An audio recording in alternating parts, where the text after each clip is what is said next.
Okay, let's dive into a case study of a predator who is, well, completely unique. We're talking about a man ripped from the 12th century and dropped smack dab into the middle of 1970s America. And believe me, this isn't just about survival. It's about how an ancient, brutal hunt for power adapts to the modern world. So, when you think of a hitman from that era, what comes to mind? You're probably picturing loud firearms, shady back alley deals, and ballistics reports, right? But what if the deadliest tool, the one thing that could make you a complete ghost, was something much, much older? Yeah, you heard that right. A warbow. This is the story of Cillian, a medieval killer who finds out that his ancient skills haven't just aged well, they've actually made him the perfect phantom for the 20th century. So, Cillian's journey into this new world really kicks off when he catches the eye of a very dangerous crowd. The made men of the mob, they see his skill with a bow, his lethal precision, and they think, hey, we found a new tool. But Cillian, he looks at them and sees something completely different, a real opportunity. And this is where the genius of it all lies. In a world that's just starting to get into forensics and surveillance, Cillian's medieval weapon makes him practically invisible. A gun, you see, it leaves a trail, a shell casing, a ballistic signature. But an arrow from a master, it just disappears. It's the perfect, untraceable weapon. In this number, this just shows you the terrifying efficiency we're talking about.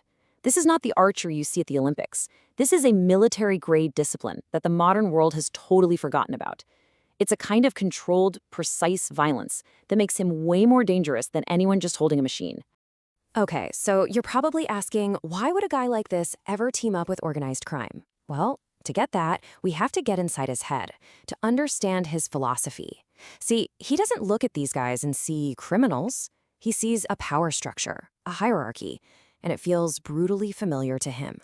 To really understand Cillian, you have to wrap your head around this one core idea: master morality.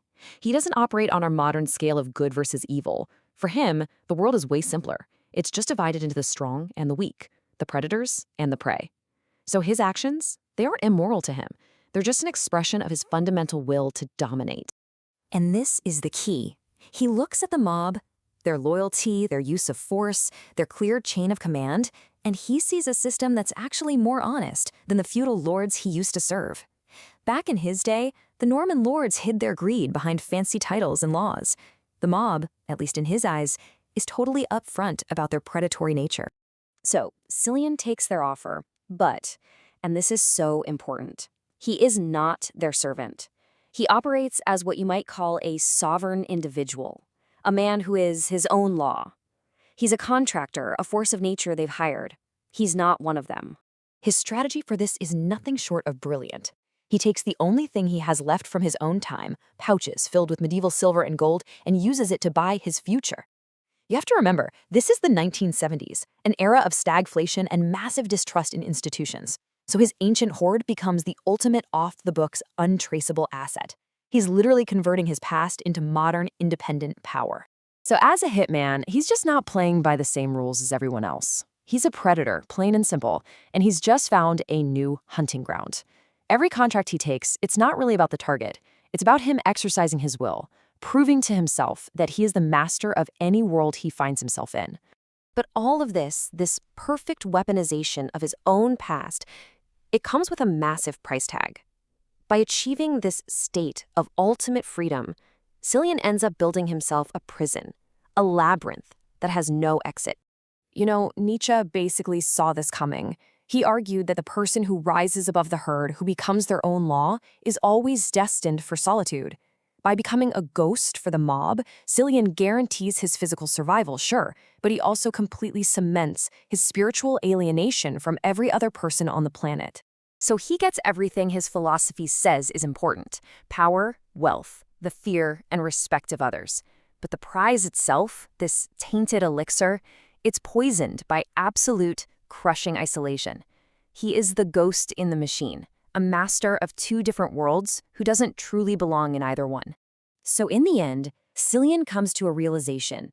1970s America, it's just another hollow, another forest for him to conquer.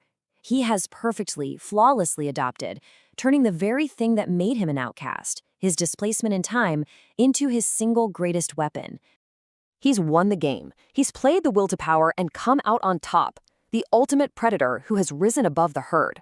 But he's also a prisoner of his own success, which leaves us with this one final question. What good is all that power when you're ruling a kingdom of one?